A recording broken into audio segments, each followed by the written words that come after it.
Online એજ્યુકેશનમાં પરિશ્રમ વિદ્યા મંદિર રાણા કંડોળા આપનું હાર્દિક સ્વાગત કરે છે.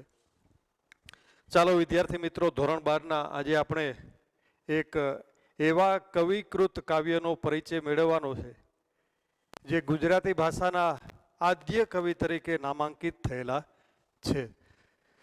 તેમનું વતન તો તળાજા છે, પણ ભાવનગરથી તળાજા અને તળાજાથી જુનાગઢ સ્થિત થઈ અને વસવાટ કરેલો.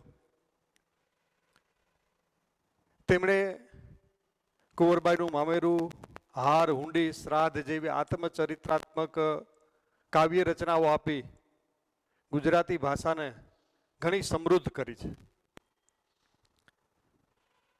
નરસિંહ મહેતાના કલમે લખાયેલા પદો જ્ઞાન, ભક્તિ ને વૈરાગ્યથી ભરપૂર છે. સાથે સાથે તેમની કવિતાથી ગુજરાતી ભાષા રળિયાત બની છે, સમૃદ્ધ બની છે. નરસિંહ મહેતા ઉર્મિશીલ કવિ કે જે હૃદયથી કાવ્યને વાચા આપે છે. નરસિંહ મહેતાના પદો લોકકંઠે ચિરંજીવી પામ્યા છે, લોકકંઠે વસેલા છે. જાગને જાદવા કૃષ્ણ ગોવાળિયા, જળ કમળ છાંડી જાને બાળા, ભોરી રે ભરવાડણ, મય વેચવા હાલી જેવા પદો આજે લોકકંઠે ચિરંજીવી, ચિરંતન, લાંબા કાળ સુધી ન ભૂસાય તેવી રીતના લોક હૃદયે વસેલા છે. તો નરસિંહ મહેતાએ આ કાવ્યની અંદર પરમ તત્વ પરમેશ્વર જે છે, ઈશ્વરની સર્વવ્યાપકતા જે છે એનો ખ્યાલ આપ્યો છે. બીજા શબ્દોમાં કહીએ તો ગીતાના જે સિદ્ધાંતો કે સર્વસ્ય ચાહમ હૃદય સન્નિવિષ્ટો, કે હું દરેકના હૃદયમાં વસેલો છું. મમે વંશો જીવ લોકે જીવ ભૂત સનાતન. કંઈક ગીતાનું તત્વજ્ઞાન છે એનો સીધો પડછાયો આ કાવ્યમાં પણ આપણે માણી શકીએ. કણકણમાં કુદરત, અણુ અણુમાં ઈશ્વર અને પલે પલમાં પરમેશ્વર. ઈશ્વર કણે કણમાં છે. સૃષ્ટિ સકલમાં તું સમાયો, જલ સલ નભ તારો પડછાયો. અણુ અણુમાં ચેતન, અણુ અણુમાં ગતિશીલતા, પ્રવાહિતતા અને વેગવંત બનાવનાર ઈશ્વરી શક્તિ ની સર્વવ્યાપકતાનો પરિચય અહીંયા અમારા નરસિંહ મહેતાએ આપેલો છે. કોઈએ સરસ કીધેલું છે, એકમ સત વિપ્રા બહુધા વદંતી. ઈશ્વર એક જ છે. ઈશ્વરના બારામાં ઘણી બધી દલીલો, ઘણા બધા વાર્તાલાપો, ઘણા બધા સેમિનારો, ચર્ચાઓ, તર્કો, કુતર્કો, વાદ વિવાદ, સંવાદ, વાટાઘાટો, મત મતાંતરો ઘણું બધું જગતમાં પ્રવર્તમાન છે. પણ અમારા આદિ કવિ નરસિંહ મહેતાએ ઈશ્વર એક જ છે, ઈશ્વરની સર્વવ્યાપકતાનો સીધો નિચોડ આ કાવ્યના સારાંશમાં આપેલો છે. તો ગુજરાતી ભાષાના ધોરણ 12નું પ્રથમ જ કાવ્ય જો અખિલ બ્રહ્માંડમાં એક તું શ્રી હરિ, તો એ કવિનો પરિચય, કવિને આત્મસાત કરવા, કવિને ઓળખવા, કવિના હૃદયને સમજવું, કવિના વિચારને સમજવું, પહેલું આપણું ઉત્તરદાયિત્વ, આપણી જવાબદારી છે. ઈશ્વર એક જ છે. નામ રૂપ જુજવા અંતે તો હેમનું હેમ હોય. જેમ અમારો ઓખો ભગત ઘણું બધું કહી ગયો સાહિત્ય વિશે, એનો જ પડછાયો, એની જ પ્રતીતિ. ઈશ્વર એક જ છે, ભલે તેના નામ જુદા હોય. જગ મેં સુંદર હે દો નામ, ચાહે કૃષ્ણ કહો યા રામ, બોલો રામ રામ રામ. કૃષ્ણ કયો કે રામ કયો. આ સૃષ્ટિ ઉપર 10-10 અવતારો થયા.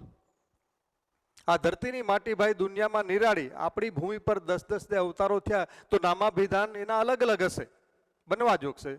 સમય, સ્થળ અને સ્થિતિને અનુલક્ષી એમાં ફેરફાર હશે, પણ ઈશ્વરી તત્વ એક જ છે. જીવ જે છે, આત્મા સો પરમાત્મા. કંઈક એવી જ વાત લઈ અને અમારા ભક્ત કવિ શિરોમણી નરસિંહ મહેતા કવિઓમાં શ્રેષ્ઠ અને ભક્ત કવિ નરસિંહ મહેતાએ ઈશ્વરની સર્વવ્યાપકતાનો સીધો નિચોડ આ કાવ્યમાં આપેલો છે. અખિલ બ્રહ્માંડમાં એક તું, અખિલ બ્રહ્માંડ એટલે સમગ્ર જગતમાં, અત્ર તત્ર સર્વત્ર ઈશ્વર એક જ છે. જેમ સોનું હોય અને સોનામાંથી જે કાંઈ દાગીના, જે કાંઈ અલંકારો, જે કાંઈ ઘરેણાઓ બનાવવામાં આવે, પછી એ ઘરેણાઓ અલગ અલગ નામાભિધાન ધારણ કરે, પણ એ સોનાની મૂળભૂત કિંમત તો એમાં છે જ. એમ ઈશ્વર એક જ છે અને આત્મા સ્વ પરમાત્મા દરેક જીવમાં શિવ છે જ. જીવ થકી શિવ થયો. આત્મા એ પરમાત્માનું સ્વરૂપ છે. પરમાત્માને જ્યારે ઈચ્છા થઈ ત્યારે સૃષ્ટિ રચી અને એમાં જીવ તત્વનું નિર્માણ કર્યું. સમગ્ર ગતિશીલ પ્રવાહિતા, વેગવાન આખા જગતની વિશિષ્ટતા જે કાંઈ દેખાય તે ઈશ્વર થ્રુ છે. એટલા માટે જ અમારો ભક્ત કવિ નરસિંહ મહેતા તત્વજ્ઞાનની સીધી વાત કાવ્ય સ્વરૂપે આપણી સમક્ષ રજૂ કરી છે. તત્વજ્ઞાન અને કવિતાનો સુભગ સમન્વય નરસિંહ મહેતાની કાવ્યની આગવી વિશિષ્ટતા છે. તત્વજ્ઞાન સમજવું અઘરું છે, પણ નરસિંહ મહેતાના કાવ્યમાં તત્વજ્ઞાન એટલી સરસ શૈલીમાં, એકદમ સરળ શૈલીમાં દર્શાવવામાં આવ્યું કે આપણે સમજવામાં આસાનીથી તત્વજ્ઞાનને પામી શકીએ, એને કળી શકીએ, ઓળખી શકીએ. અખિલ બ્રહ્માંડમાં એક તું શ્રી હરિ, જુજવે રૂપે અનંત ભાસે. ઈશ્વર એક જ છે, ભલે તે આપણને જુદા જુદા સ્વરૂપમાં દેખાય, દ્રશ્યમાન થાય.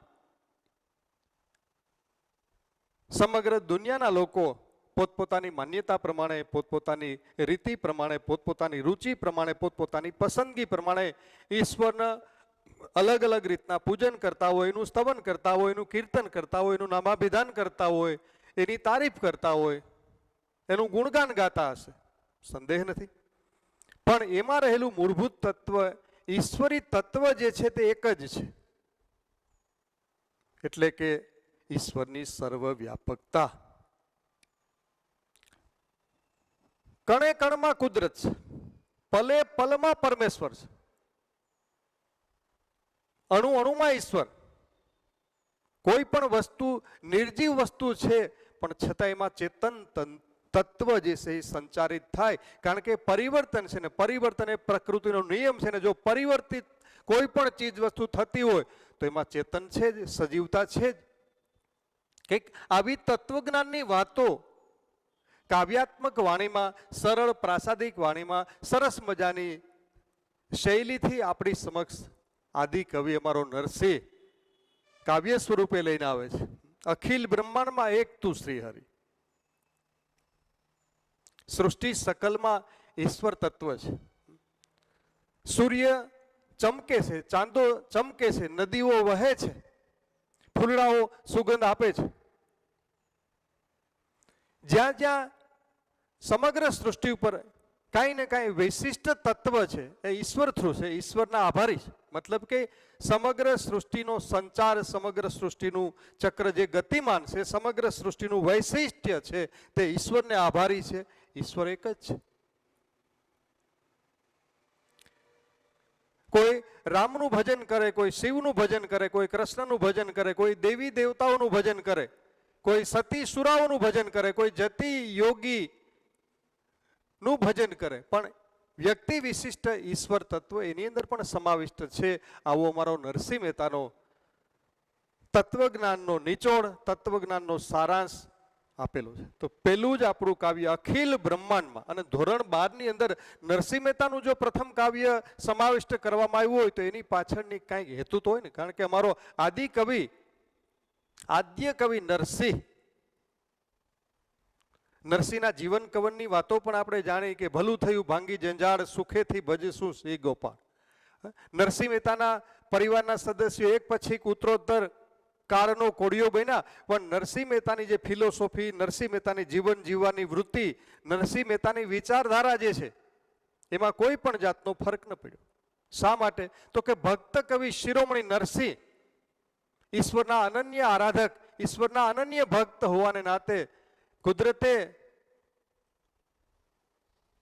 જ્યારે એના જીવનમાં કાંઈ ને કાંઈ ખલેલ કે વિક્ષેપ પહોંચાડ્યો પણ છતાં એની માનસિકતા લેસ માત્ર તંગદિલ ન થઈ અને આવો માનસિક સશક્ત કવિ જે છે ઈશ્વરનું સર્વવ્યાપકતાનું સમજણ ભરેલું જ્ઞાન આપણી સમક્ષ આપતો હોય તો આપણું અહોભાગ્ય છે કે ધોરણ 12માં પહેલું જ કાવ્ય નરસિંહ મહેતાનું આપણે જો ભણતા હોય તો આપણા માટે એક નોંધનીય બાબત. દેહમાં દેવ તું, તત્વમાં તેજ તું. દેહમાં દેવ, કોઈ પણ શરીર છે એમાં જીવ છે. દેહમાં દેવ, જીવ, સજીવતા, એની વાચા વાણી, વિશિષ્ટતા, આગવી શક્તિ જે કાંઈ છે તે ઈશ્વરને આભાર. એ જ ઈશ્વરનું રૂપ છે. ઘણી વખત આપણને એમ થાય કે ભાઈ આપણે શિવજીના મંદિરમાં જલાભિષેક કરી આવીએ, પણ જલાભિષેક કરવા કરતાં પણ ઈશ્વરનું સ્પષ્ટ દર્શન જો આપણે કરવું હોય, લોજિકલી સમજવું હોય, નરસિંહ મહેતાની વાણીથી વિચારવું હોય તો આપણી જીભની અંદર સતત પાણીનો પ્રવાહ જે ટપકે છે, સતત જીભમાં જે જલાભિષેક થાય છે એ કોના થ્રુ? સતત પાણીનો જલાભિષેક, જળ સિંચન જે કરતો રહ્યો ઈશ્વર એ આપણી અંદર જ છે. સર્વસ્ય ચાહમ હૃદય સન્નિવિષ્ટો, તારા હૃદયમાં રામ છે, પણ આપણે જાગૃત બની એને ઓળખવાની જરૂર છે. નરસિંહ મહેતા કંઈક આ જ વાત કરે છે. ગીતાનો સીધો સારાંશ કાવ્યાત્મક વાણીમાં તત્વજ્ઞાનની વાતો સરળ સહજ રીતે આપણી સમક્ષ રજૂ કરે છે. ભક્ત શિરોમણી ઈશ્વરનો અનન્ય સાધાત નરસિંહ મહેતા,